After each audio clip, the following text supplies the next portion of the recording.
This is Brian Painter, page one columnist of the Oklahoman. I'm in the town where I was born and raised, Enid, Oklahoma. My dad, Clarence Painter, passed away in 1999. One of the last places that I got to go with him before he got really sick was right here, the Railroad Museum of Oklahoma. I remember the day he asked me, "You want to get in, run over there for a few minutes?" He kind of grinned, and the reason Dad grinned was, long before this was a railroad museum, these were the yards of the Frisco Railroad. This is where Dad worked for the most part of 30 years. He worked midnight to 8, but some days he would have to come over during the daytime hours and service the cabooses. One of the things he would do is bring ice over and put in the ice chest for the conductor and the brakeman. When he'd do that, he'd let me get a couple chunks of ice out of there, and I'd climb up in this. This is called the cupola. I'd sit up in the cupola and I'd look out the windows and I'd watch the trains coming and going, and Dad would do his work, and then when he was done, he'd come back and he'd take my hand and he'd help me down these steps. They seemed a whole lot bigger then. And he'd help me down. We'd go to his old pickup, we'd get in, and we'd head back to the East Side Enid Railroad. I've been visiting with Watermelon Campbell. He and my dad spent a lot of time together, many, many years. Tell me what you remember about my dad. And he had a little shanty house up there. Yeah, he did. That he could set in, if it was raining or bad weather or whatever, waiting on them to make up a train. Well, then he would go up in the yard tracks and bleed off all of the brakes, Like so the switch engine could switch the cars to the proper tracks.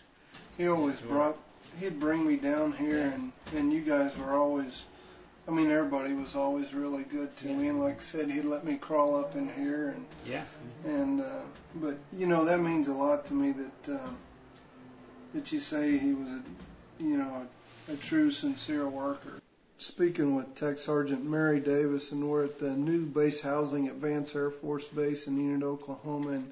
And we were actually the first family that was offered a home here on Vance in the new base housing.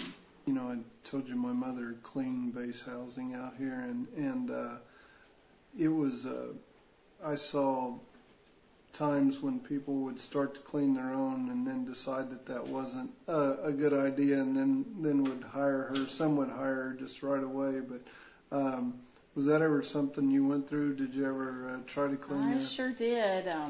You try and do the best you can and clean it, but sometimes it's better to actually hire someone. Number one, they might do a better job than you do. We're here at St. Paul's Lutheran School in Enid, Oklahoma, and this was our classroom in 5th and 6th grade. I'm here with Geraldine Heydrich and Matt Parrish, and Matt and I were in 5th and 6th grade at that time.